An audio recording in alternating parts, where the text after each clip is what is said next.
Bienvenue à toutes et à tous sur Secrets du mental, la chaîne dédiée à l'exploration de la puissance intérieure, des mécanismes psychologiques qui façonnent nos décisions et des textes qui ont transformé la pensée humaine. La communauté, vous êtes ici chez vous. Merci d'être présent, merci d'être actif, merci de faire vivre cette aventure. Aujourd'hui, nous plongeons dans un sujet qui a toujours suscité la curiosité. Pourquoi le Vatican a-t-il interdit ce paragraphe de Machiavel?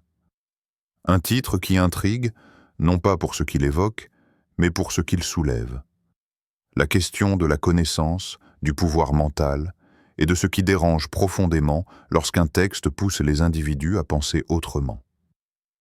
Sur Secrets du mental, notre mission est simple: décoder les mécanismes invisibles de l'esprit humain, révéler la structure mentale des grands penseurs et donner à chacun les outils pour devenir maître de ses décisions, de sa volonté et de son destin.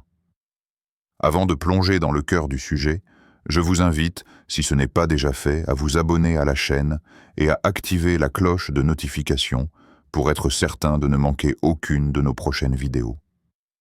Vous le savez, chaque épisode est conçu pour vous apporter une transformation réelle et consciente. Et maintenant, une pensée personnelle pour ouvrir ce voyage. Chaque ligne que nous lisons n'est jamais seulement un texte. C'est un miroir, un défi, une invitation à découvrir ce que nous n'osons pas voir en nous-mêmes. C'est précisément ce que nous allons explorer aujourd'hui, le murmure des livres silencieux. La pièce respire l'ancien. Une poussière presque lumineuse flotte dans l'air, comme si chaque particule portait en elle un souvenir oublié. Le bois sombre des étagères, marqué par le temps, semble vibrer doucement sous le poids des siècles accumulés. Et dans cette pénombre qui n'appartient à aucune heure précise, où le silence lui-même paraît surveiller chaque souffle, quelque chose s'éveille. Une présence, une vibration, un murmure qui n'appartient à personne et pourtant parle à chacun. C'est une voix intérieure, une voix que tu ne savais pas attendre.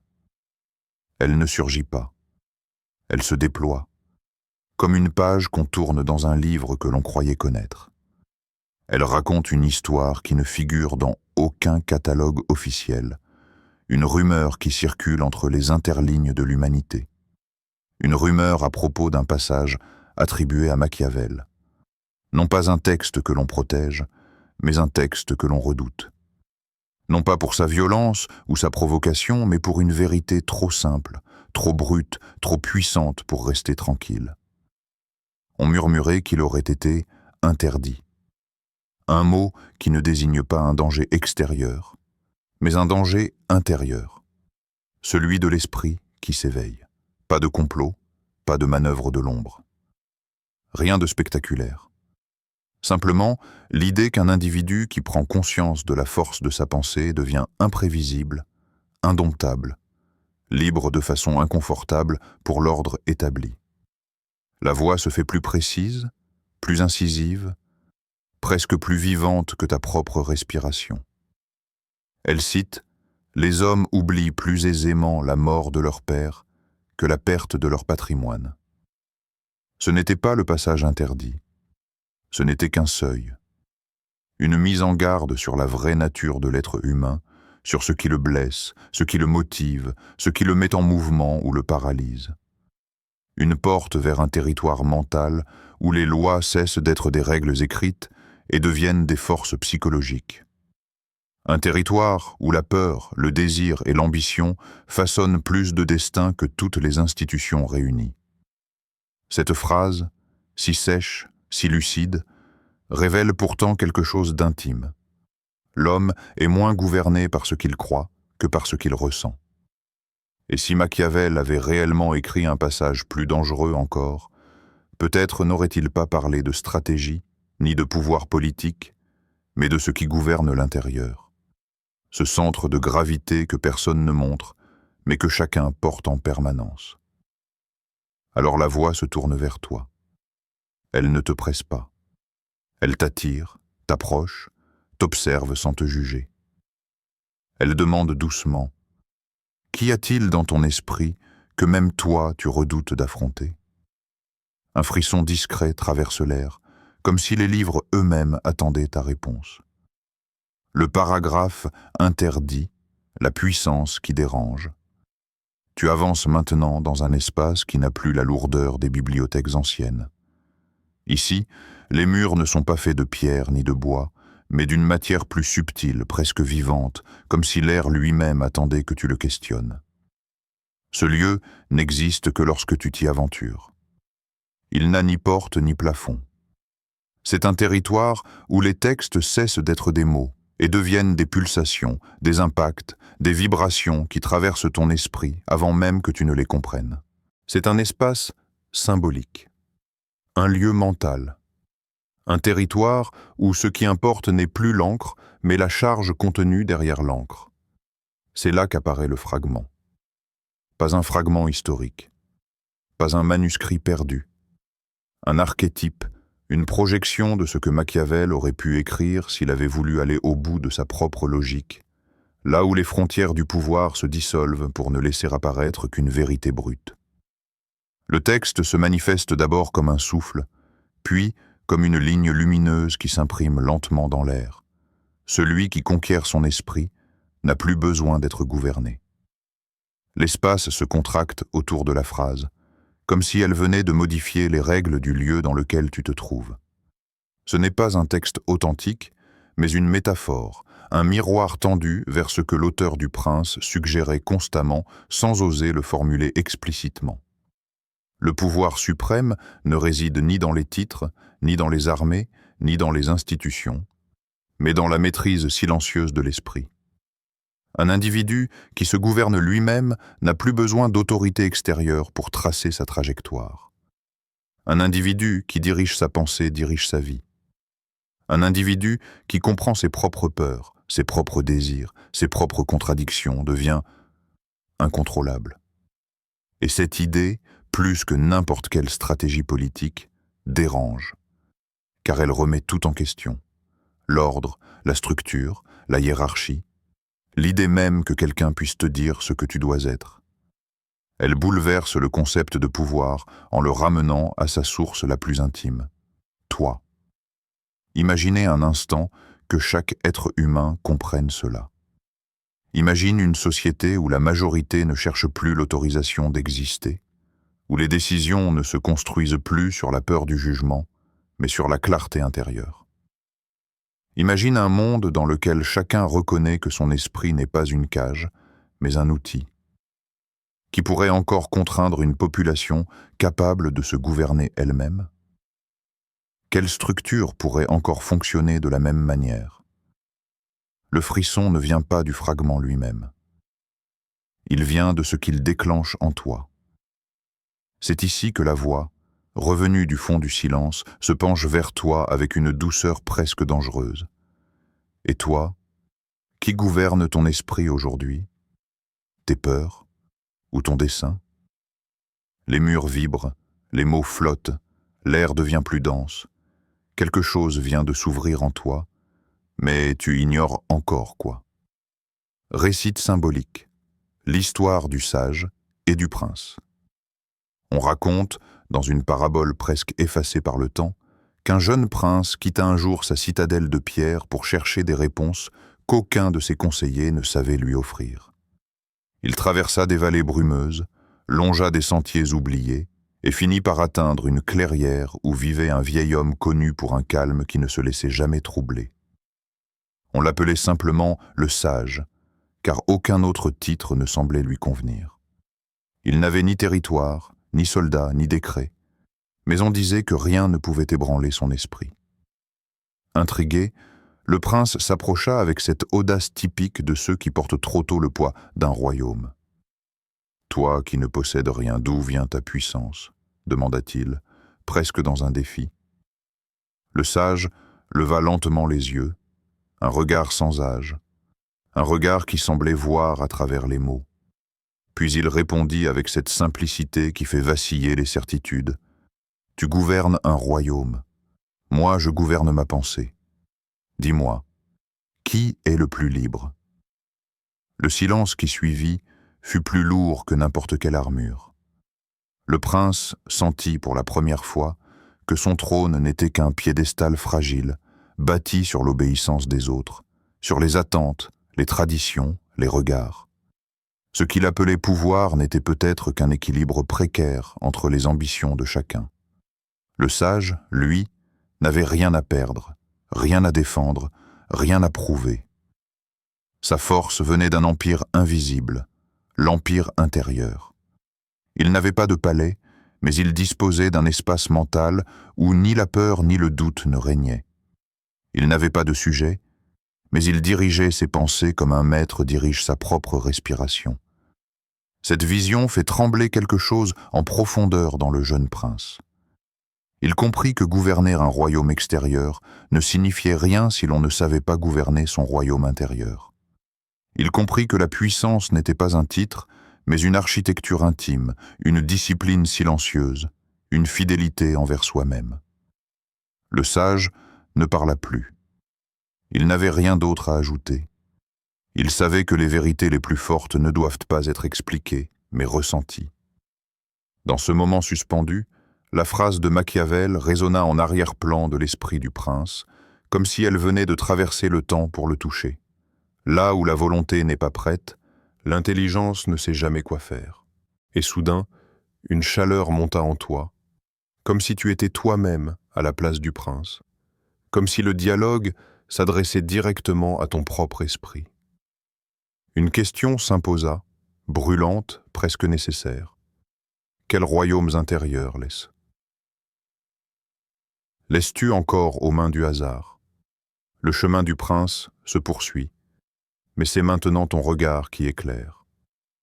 La loi du désir ardent, ce que les institutions ne peuvent enseigner, regarde ton esprit.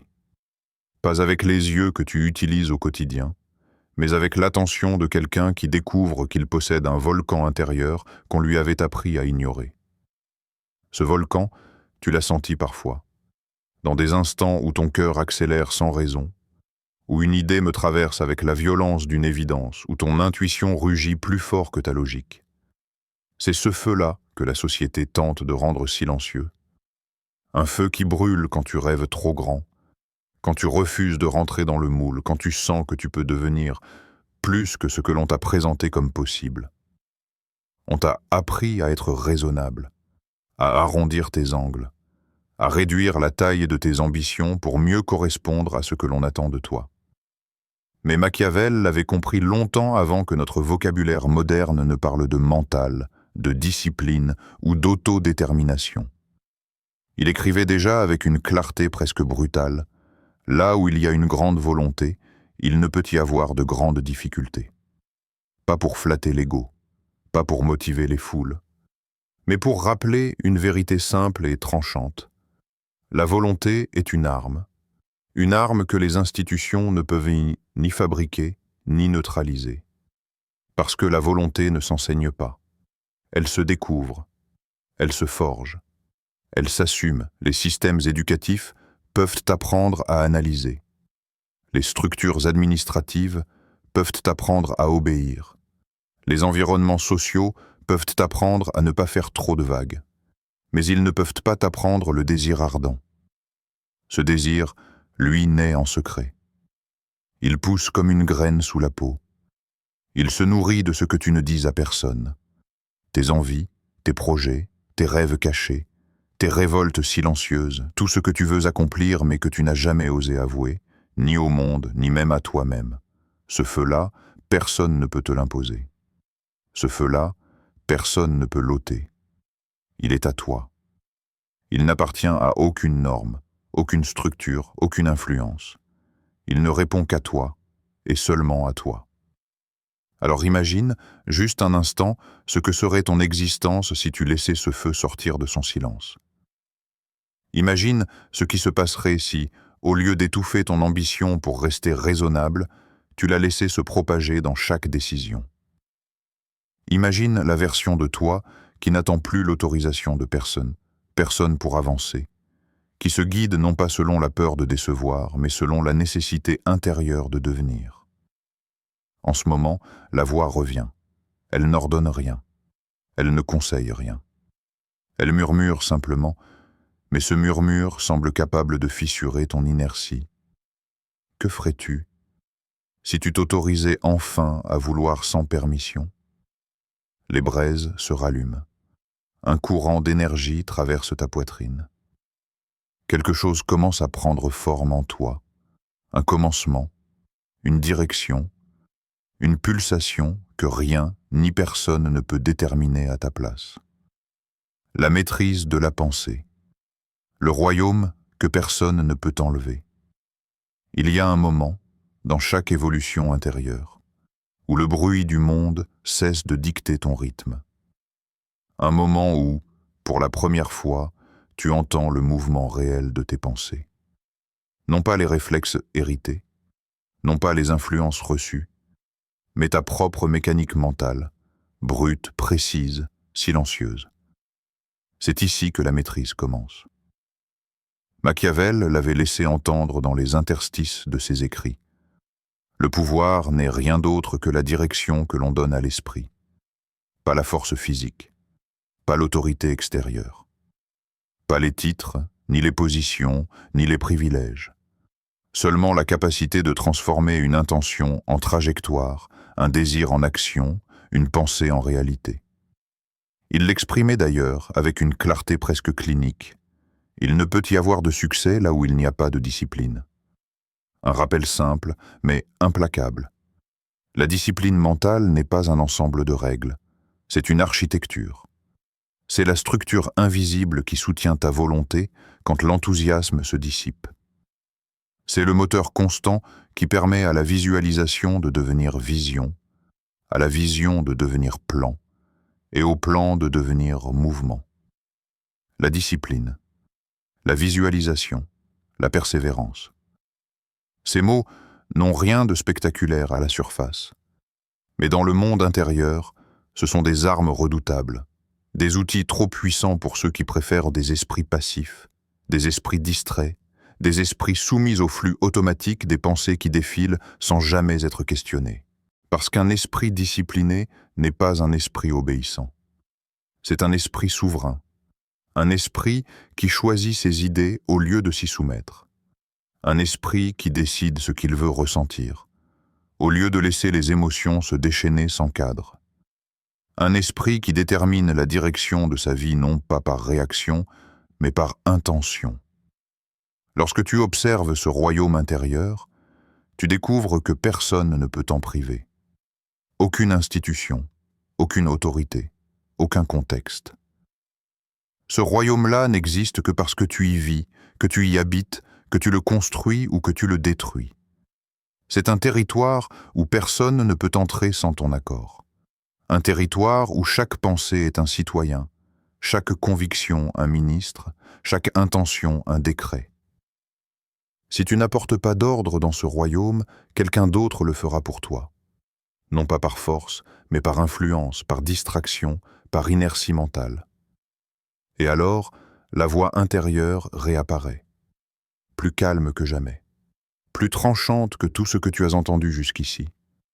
Elle ne te brusque pas, elle ne te pousse pas.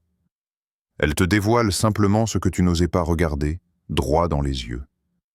Et si le véritable interdit, c'était ton potentiel inexploité? Cette question ne demande aucune réponse immédiate. Elle demande une prise de conscience, une lucidité, une bascule intérieure que seul toi peux initier. Le retour vers ton propre royaume. Tu quittes maintenant ce voyage, mais tu ne reviens pas exactement au même endroit que là où tu as commencé.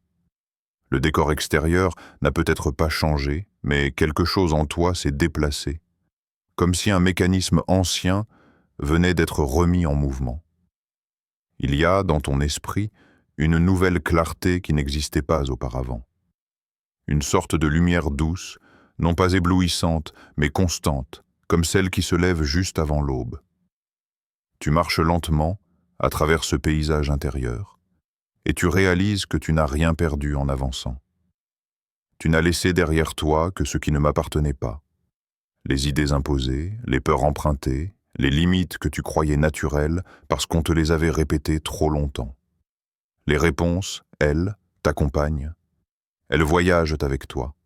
Elles ne t'éclairent pas encore pleinement, mais elles tracent une direction, une sensation subtile de justesse, comme une boussole invisible alignée avec quelque chose de plus profond que les circonstances.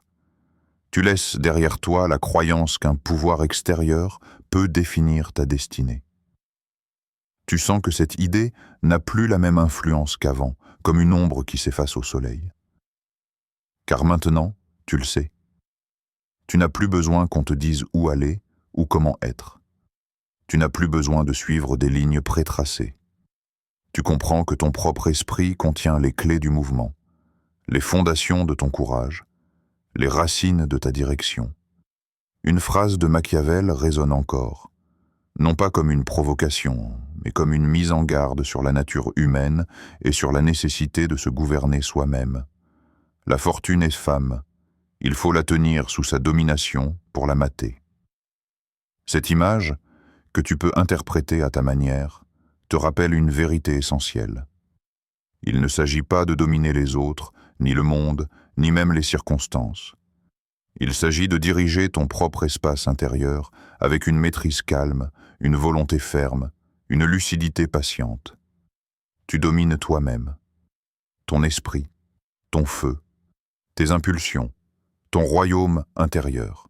Et dans ce royaume, aucune force extérieure n'a autorité. Ici, tu crées. Ici, tu choisis. Ici, tu deviens. Alors que le voyage touche son dernier tournant, la voix revient une dernière fois. Elle n'a plus la densité des révélations précédentes. Elle n'a plus besoin d'insister, ni de t'impressionner. Elle se contente d'être là, calme, posée, évidente. Elle murmure avant de disparaître, comme une empreinte qui refuse de s'effacer trop vite. Ce que tu cherches te cherche aussi. Ose penser, ose vouloir, ose devenir. Et dans ce souffle, tu comprends que le voyage ne se termine pas ici. Il se poursuit dans toi, dans ton prochain choix, dans ta prochaine pensée, dans la manière dont tu décideras d'habiter ta propre vie.